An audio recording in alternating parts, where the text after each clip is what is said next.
Hey there, welcome to Season 2, Episode 1 of the Paula and Joe Show. Here's a quick rundown of what you need to know. It's 24 minutes of raw business, analysis and change talk, time-boxed, unedited, riffing. And when the countdown timer buzzes, we're done. I'm Joe Newbert, and as always, I'm joined by my good friend and co-host, Paula Bell. How's it, Paula? Please tell us what's up on this episode. Well, hello. Well, today's topic is a great one. Today's topic is the 3 P's to deliver your optimal self. And those 3 P's are prioritization, productivity, and performance. Yeah. Given the season theme is optimal self, it sounds like a good place to start. I mean, after all, we're all striving to get things done, right? Trying to achieve as much as we can, as well as we can in the short time that we have. So who's joining us today, Paula, to kick things off? Well, today, Joe, we have Tamien Dysart out of the great state of South Dakota. Tamien is the co-founder and CEO of Think 3D Solutions. And prior to launching Think 3D in 2016, Tamien spent over 16 years in the financial industry and had a reputation for building and sustaining high-performing cultures and teams, driving engagement and performance up while reducing attrition and the negative impacts of poor organizational culture. So let's welcome Tamien Dysart to our show today. Thank you, guys. Yeah, no, thanks for joining us on the pod, Tamien. I'm excited to talk with you about this important topic. Yes, I am too. I'm excited too. This is the 3 P's. I like that, the 3 P's, and who better to talk about it than Tamien? So shall we just jump right in and kick this session off? So, Tamien, I have a question for you. How can I be more productive at work and in life every day? What advice would you give me? Why I've heard, and many of you may have heard this, but it's the 5 P's. It's proper preparation prevents poor performance, right? So we're talking about the 3 P's. Why does it expand it to the 5 P's? Proper preparation prevents poor performance. And I think it really goes down to, people often overlook what they try to get done in a month. But you have not even 24 hours, because if let's say you sleep 6 hours a day, you're really trying to narrow that down and control 18 hours, right? And so of these next 18 hours or whatever amount of time they're actually awake, how can you start to break that out into micro moments? One thing that I do that really helps me be productive, and so I sleep 6 hours a night. So I have 18 hours, which equates to 36 30-minute segments. When I break my day down into those 30-minute segments, I can create sprints. I can say, here's what I want to get down these next 30 minutes. I love the fact that you have the timer going there, Joe. I have my own 30-minute timer right here that I use every 30 minutes. It's a reset because it's easy to kind of find yourself drifting off at a task. But every 30 minutes, I get up and I try to do something to give myself just a little bit of energy, whether that's a water chug, stand up, breathe, meditate, find some way to get refocused, because if I can own those micro moments, it's the sprints of my day, those short bursts and sprints equate to a highly productive day. But all of that goes back to proper preparation prevents poor performance. And so really, are you going into every day with intentionality and preparation to be great that day? So I think that's it right there. Intentionality and planning and preparation to be great every day. And the 30-minute spurts are great, especially for individuals who have a shortened attention span. I believe all of us can do something in 30 minutes, and then maybe you shift to something else. And that way it keeps the variety going and you're staying productive and you're seeing what you're doing in those 30 minutes. I love it. I love it. Be intentional and prepare. I love it. Great advice, Tamien. So of your 30-minute segments that you have, these sprints that you carve up, how many of them are sort of dedicated to work and how many are sort of dedicated to recharge or something else? Honestly, the recharging, I don't usually take 30-minute blocks necessarily outside of my mornings. I have I have what I call bookending my day. So I have, if you study out the most successful people on the planet, one of the commonalities you're going to find is they own the morning. They get up and they have the morning routine to set themselves up for success. And so we teach this thing called, selflessness through selfishness. If you truly want to be selfless to give to the world, you have to be selfish enough to put yourself first. And so I put myself first. I get up early to do so, to make sure I'm engaging in the world at 100%, when a lot of people are kind of going off in the world at 70%. And so the balance between those things, guys, most people have seen, again, one of the most famous ideas around where do you put your priorities. Stephen Covey did the famous example of the rocks and the pebbles and the sand. And that's really an equation of life. When you know where you want to spend your time, where you want to balance things out. Because I don't like that word work-life balance. That suggests you have to take one from to give the other, when the reality, it's more of an integration. Again, when things are going good or bad at home, that equates back into the workplace. And similar, when things are going good and bad in the workplace, it carries back over in home. And so the way I look at it is, obviously, where's the priorities, right? So in those 30-minute blocks, you have meetings, 30 minutes, hour and a half, whatever those things are. So those things make the priorities in your day. But secondarily, then a lot of people will fill up the next segment of priority in terms of, projects to move forward. And those things are important. For me, that's where I make sure I put those moments of, again, just standing up for 30 minutes or a few minutes within that 30-minute segment to make sure I'm refueling. Because, again, nobody goes home at the end of a workday at 100%. If you did, you didn't do anything all day. So in order for you to have, again, something left over, whether that's being at 70% versus 50% going home, that comes by way of, are you stopping to get those little micro fuel moments in your day? So I plan those out based off of what my day looks like. If I'm meeting with somebody, if I'm traveling somewhere for a meeting, I make sure I carve out, even if it's just 5 minutes. I have a whole bunch of 5-minute things that I can do, or even 2 minutes, just to stop, pause, reset, and re-engage in that next segment. So I call it, Paula used the word intention. I call it segment intending. So again, am I going into this next segment, this next 30-minute sprint with intention? Okay, that's really interesting, actually. And no, I get that, like small sprints, because it sort of helps you build up a momentum, right? And it helps you to keep going. But I sort of want to flip those segments around. So we can look at those individual 30 minutes. But if I take each of those over the year, and we're talking about performance, right? Optimal performance. And what I'm beginning to think about is people like Usain Bolt, or people like Eliud Kipchoge. So 100-meter sprinters, marathon runners, that kind of stuff. They have off seasons, right? They can't keep that level of intensity going, every day, 365 days a year. So do you have seasons within your year, or particular points where sort of you work harder at projects, or you change the type of work that you do so that you don't just run at 100 miles an hour? 100%. There's a couple of things that I do. We often give this analogy that most people want a job that refills them, right? Or not a fulfilling job, but you need a refilling job. You need to be able to engage in work that also feeds back into you. Why we preach culture so much, because again, your workplace environment truly matters on if it's draining you or it gives you something left over. And so, we try to say, if you can find love in what you do, or find the parts of your job that are exciting, that help you in the moment, that's tremendously helpful. But the ancient philosophers, Plato, Socrates, they knew what they were talking about, even though we didn't have a day and age of social media and all the different things we're doing now. But their advice of know thyself is so important. Know what you need.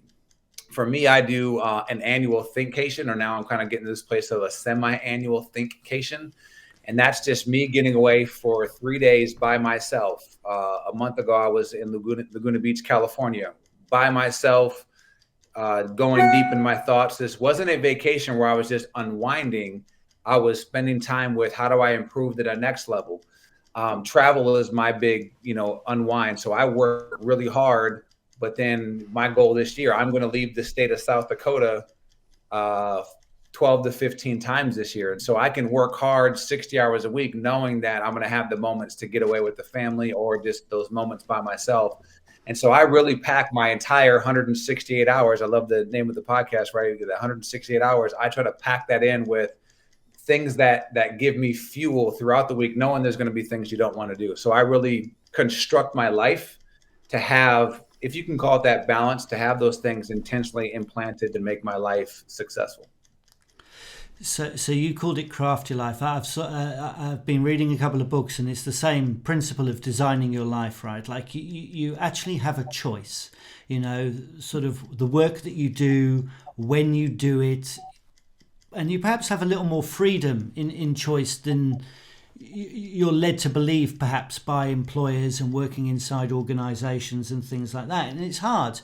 It's hard to carve out that kind of life when you feel like there's this pressure, this steer that's been given to you by other people. So my question here would be, how do I choose the kind of work that I want to do, the kind of projects that I want to work on, versus being allocated to the kind of projects that other people would like me to work on? Absolutely. I think step one, again, you're spot on, Joe. So much of the world wants to absolve themselves. Well, I can't, right? I can't because of my boss. I can't because whatever. Well, what can you do, right? There's always something that you can do. We often say every day when you wake up, you have a chance and you have a choice, right? There's over 100,000 people that don't wake up every single day on this planet. So if your eyelids open, there's a chance. Now I have a choice. What kind of day do I want to have? And so when you engage into your day and again, your energy, your effort, those type of things, that's going to start to change the environment around you, because most people just want it to be handed to them, or specifically what we're seeing with major workforce shift. People have to start where you are and carve out a path of what can I do? And that starts with contributing to the work culture, because, oftentimes, if you don't have a healthy environment, that's going to add to the toxicity. Well, everybody, I don't care if you're a manager, boss, CEO, or just a frontline worker, you can help engage in this space of being a better communicator or being more positive, having conversations with your peer groups around you. And so in terms of how do you engage in the work that you love to do, step number one, I would really challenge every single person to think about is, what does success mean to you? Over 90% of people that I've asked this question to don't have their own personal custom definition of what success means to them. So by default, if you don't have your own custom definition of success, question number two, will you ever be successful? And the answer is no. You can't hit a destination that's not defined. And so start to really figure out, what do you really want? Because the world chases that thing because they think it's going to make them happy, only to get it and find out it wasn't. And then that person on social media looks happy, so let me try that thing. The real secret of success, in my opinion, is found through self-discovery. And so taking that time to, even to your previous question, take time to find out who you really are, what you really want to do. And even when you have constrictions within your job, even if it's 40 to 50 hours, you still have 168 hours in a week. So again, let's say you sleep another 50 hours, you still have time to do something. So there really isn't an excuse that you can't get involved, whether that's volunteering or whatever the case is. But if you're building your skill set to meet whatever circumstances are ahead of you, you can find a way to engage in work that you love if you're passionate enough about it. Yeah, that's very cool. I think is as you say, it's sort of just realizing that when you wake up, you have a choice. Mm-hmm. Absolutely. You have a chance and you have a choice. That's pretty amazing. So as your first question is, what does success mean to you? And let's say individuals know what success means to them and they do have a plan from point A to point B. What are some smart performance targets that you can give advice for people to set? Like if I came to you and said, Tamien, what smart performance targets can I set for myself? How would you go about answering that question, or at least providing me direction? Well, number one, follow through on it, right? We've all heard SMART goals for decades. And yet most people, if you ask them, show me how you're following through on smart, measurable, attainable, et cetera, et cetera. Like, are you following through on that? Because the reality is, yes, baseline, I heard this from TD Jakes. He said, you can't do better if you don't know better, but all of us know better than we do. And so in this information age of information junkies, reading books, podcasts, all these different things, we want the next thing, but are you putting into practice what you already know? And the best definition I've ever heard of success is the progressive realization of a worthy ideal or a predetermined goal. So if you spent the time really saying, here's what I really want and why I want it, are you making progressive steps towards that thing? Because again, every day when you wake up, you can do something to inch that forward. We should never be able to have a week or a month go by where you haven't moved it forward. If you see progressive realization happening, that gives you confidence that I'm on the path towards success. And so SMART goals and all those type of things really starts with, you know what you need to do, execute on it.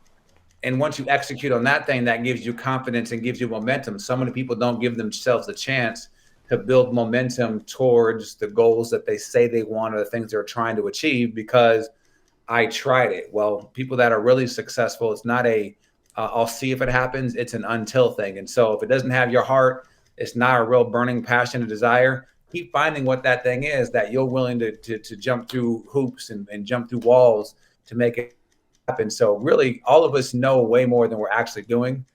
Stop reading additional books and just execute on what you read last year and the things you already know.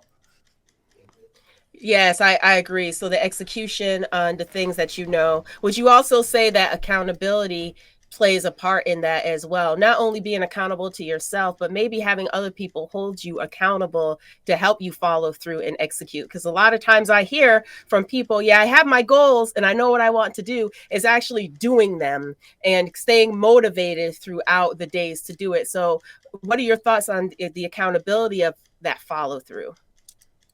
It's life. I mean, if you don't, we'd like to say, are you enough to hold yourself accountable? We like to say yes, but we know it's not true, right? Again, the baseline to that, how many times in your life have you lied to you? Or how many times have you let you down? Or how many times have you said tomorrow and been disappointed with yourself? Too many to count. And so what's one more time? And so at a conscious or subconscious level, it's easy to do so. We will show up for other people because we gave them our word or because we know they're going to check in, just because I don't want to let somebody else down. And so right, wrong, or indifferent of why that is, let's lean into that. How can you find that accountability group? That is life. It's why personal coaching now is a multi-billion-dollar industry, because people realize it's not about so much the next thing. It's who's going to help coach me to be the best version of myself. I need outside accountability, whether that's with a small group, a coach, whatever it is. If you want to be as successful as possible, you have to have outside accountability. So you're spot on, Paula, with that. Appreciate that. I want to ask about, I mean, we have goals, right? And sometimes we can set lofty targets. I mean, we're ambitious, right? We've got aspirations. We really want to reach for the sky. So we talk about following through and obviously achieving that. And that's our aim. And there's the one side of it where you said where we don't really participate, right? We sort of say we've got this goal, but we don't really try and work towards it. But what about the times when we are really trying to work towards it, but we're not quite reaching it and we start to get hard on ourselves, right? And we talk about motivation. How do you keep your motivation up if you're sort of being hard on yourself about progress? As I say, I think it's perhaps something I suffer with sometimes, in the fact that I really have these great ambitions. I perhaps bite off more than I can chew. And then when it doesn't come about, I can get fairly disappointed with things. Really, for me, it's mile markers and wins. We live in a society where for most people, if you ask them, what wins did you have this last week? Most people really struggle with that. Wins this last week. And we have what we call the Super Bowl society, where we only often want to celebrate the Super Bowl or in our day-to-day lives, the promotion or the big thing. What were your wins today? We have wins every single day. And if we're not recognizing those things, again, some people say, well, it's just a small win.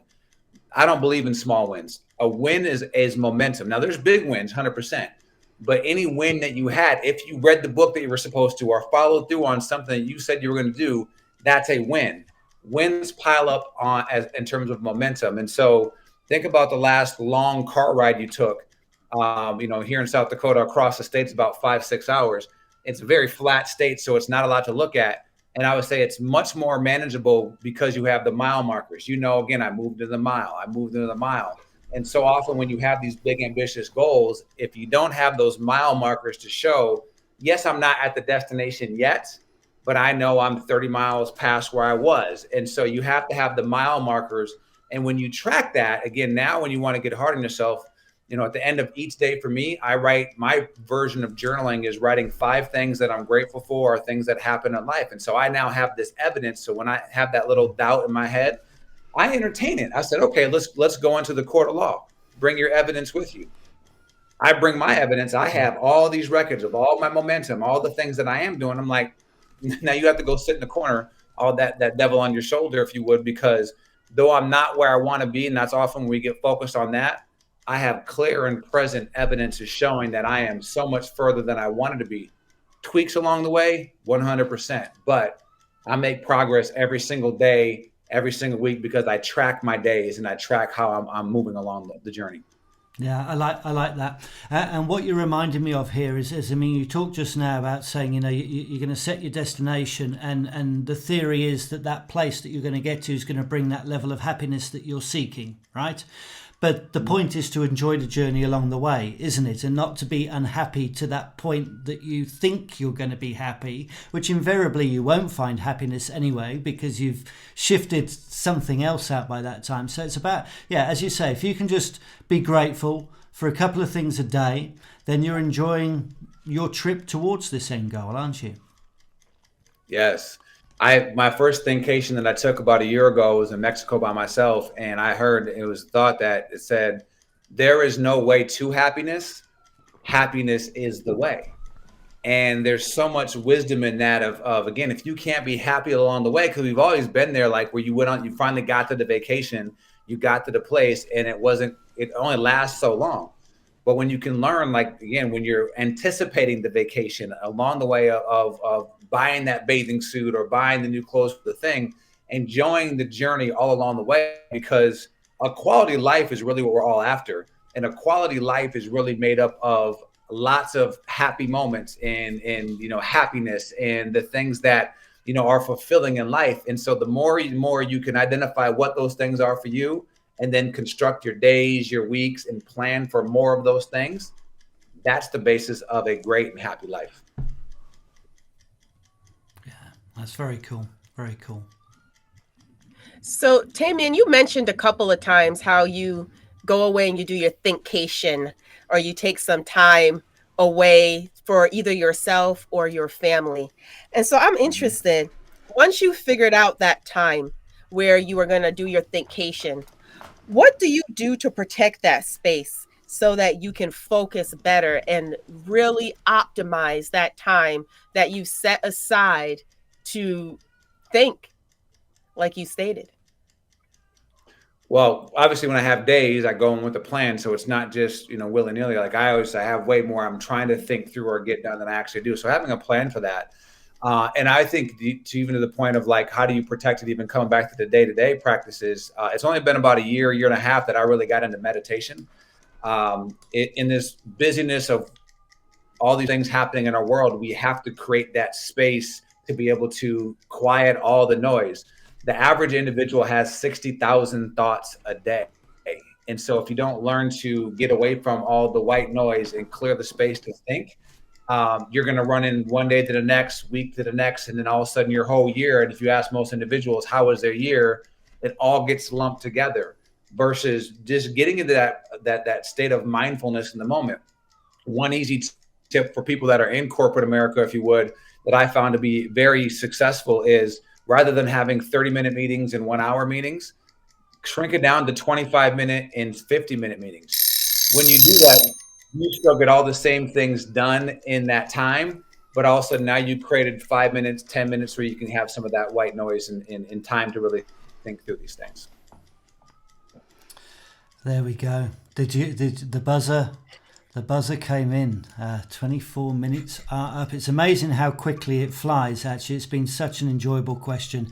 As you said, we had some questions that we sort of threw over the fence to you before this started, and I don't think we've even covered all of them.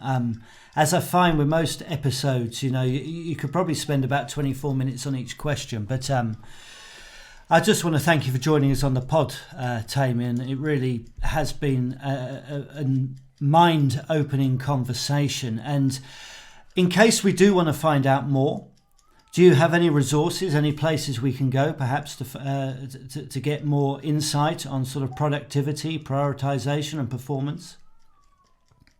Yeah, absolutely. First couple of things, you could follow us on social media, Facebook, LinkedIn, but our website is letsthinkthreed.com. Again, we have resources out there. Again, not just motivational videos, because motivation is temporary, but giving people real tools and real mindfulness on little small nuggets they can plant into their lives to improve. Okay. No, that's great. That's great. Anything you want to add, Paula, before I sign off here? Not at all. Thank you, Tamien. It was a wonderful conversation. You gave me a lot of nuggets to think about and things that I think I'm going to start trying to implement today that I think will be great. So I appreciate you bringing your knowledge and your wisdom on those 3 Ps. Yeah, no, yeah. indeed, So thank you guys for having me. It's been a great conversation. Yeah, no, definitely starting today. Thank you, Tamien.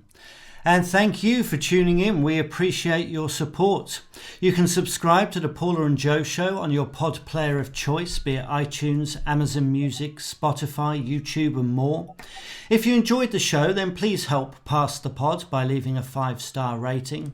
You can also follow us on 168 FM over on LinkedIn, Twitter, Facebook, and Instagram. And of course, you can keep the riff going by leaving your comments over on the blog at 168.fm. That's the words 1, 6, and 8, not the numbers. We'd love to hear your take on getting things done. Tamien, Paula, and I will join you there. Until then, take care and keep growing.